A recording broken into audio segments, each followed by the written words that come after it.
ना सेथि खेबनि थाखाय जे लाख्रि बर' जाति सन्मेलन बेखौ मानो लानो गोनां जाखो?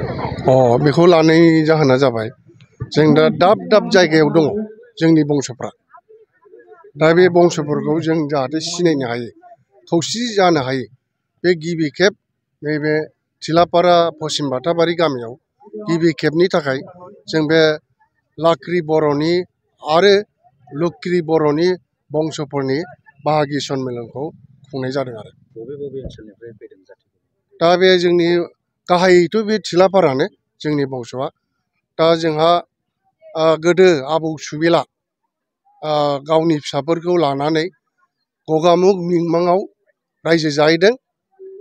गगामुगनि माबायाव मा होनो उखुमाथियाव दा बेबायदि रायजो जाहैनायाव बिथांमोनाबो फोलेर एरहैबाय बाहागिया।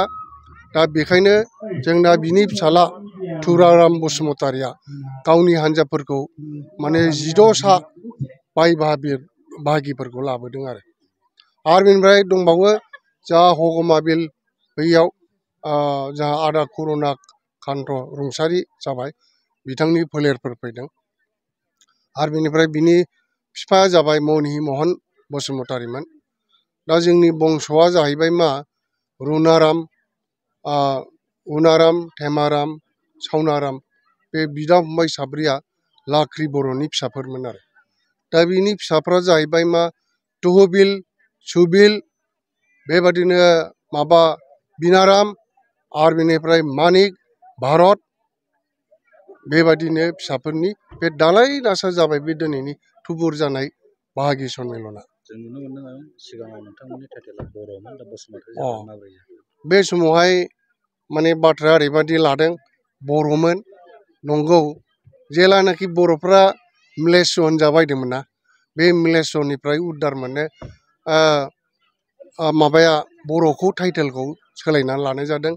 आरो बे हजरत सिंहआ 1886 सनाव बिथाङा बेंगलाव बर' सोदोबखौ माने आबिस्कार खालामदों। बिनिफ्रायनो जोंहा बे खाजोना खांग्रा मण्डलफ्रा मेचनिफ्राय बर' टाइटेलखौ होनाय जादों आरो। नोंथांमोना बे सन्मेलनखौ उननि समावबो खुंजानाय थांखि लादोंमोन? बे थांखिखौ जोङो लालांबाय थागोन। फैगौ बोसोराव जोङो आसा लादों इसोरा अनोब्ला बे जों दा गगामुग धेमाजि जिल्लानि गगामुग माबायाव खुंहैनो सानदों।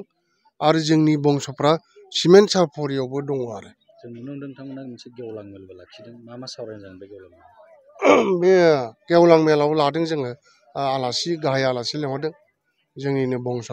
आरो बेनिफ्राय क'क्राझार जिल्ला बारग' माने आफादगिरिमोन बर' थुनलाइ आफादनि बिथां बानेस्वर बसुमतारीखौबो हांख्रायहरदों मेल बेखेवगिरि। आरो ओमफ्राय जोङो लाख्रि बर'नि बाहागि संनायनि बिजाबबो दिहुनदों, बेखौबो बेखेवगोन। आरो बेनिफ्राय बिथांमोन आलासिमोनहा बे लाख्रि बर'नि बंसाबलिखौ बोरै गोजोर लाखिनांगौ, बोरै खौसेथि थानांगौ, बोरै सान्थि थानांगौ, बेफोरखौ माने बुंगोन आरो। बेनि थांखिया बेनो। ओमफ्राय जेसेबांनाखि जोङो बे जोंनि बाहागियाव धोरोम बासिया जासे माने जों ज' जादों। बेवहाय माने सोरबा खृष्टान, सोरबा सतसंगि, सोरबा बाथौआरि दङ, गोबां धोरोमनि मानसि दं। खिन्थु बे धोरोमखौ लायालाबानो धोरोम बासिया जासे जों ज' जादों आरो। मा हाबाफारि लादों नोंथांमोना?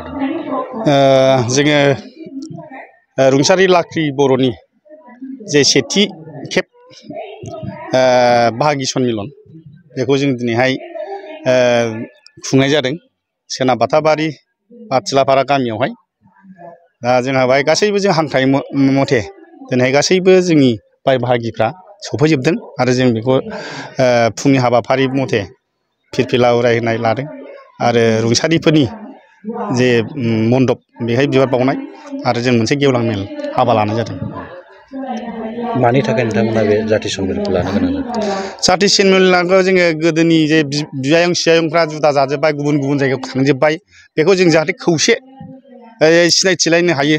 आरो इयुन जोलैफोरखौ जोङो जे बिमायं सियायंफोरखौ मिथिनो हायो, बिनि सोमोन्दै जे जाथिया बा हारिया बा फोलेरा जे मजबुत जायो, जों बिनि थाखाय बेखौ खुंनाय जादों। जों नुनो मोनदों नोंथांमोना सिगाङाव बर' टाइटेलमोन, दा नाथाय बसुमतारी जाफैबाय, माबोरै जाफैखो? थिग गोदो नंगौ सैथो माने बर' हारियानो बर' टाइटेलमोन दा बिनि उनावहाय एसामिसनि खोथा बर'नि खोथा अनेक फैदों जानो हागौ जों मिथिनायावहाय दा गोदोनि मानसिफोरा टाइटेला गासैबो बर'मोन बिनि उनावहाय जों दा गुबुन बसुमतारी नार्जारी बायदिसिनाया लासै लासै सोलायबोदों आरो बेवहाय धेमाजि मिमांनि दङ जोंहा ओरै पाटगाव ओरै दतमा आरो ओरै मा होनो सरायदाखा दादगारि भुटाननिफ्राय गासैबो जोंनि बाहागिफ्रा बाहाय जमा जाफैदों। गेवलां मेलाव मा मा सावरायनो थांखि लादों?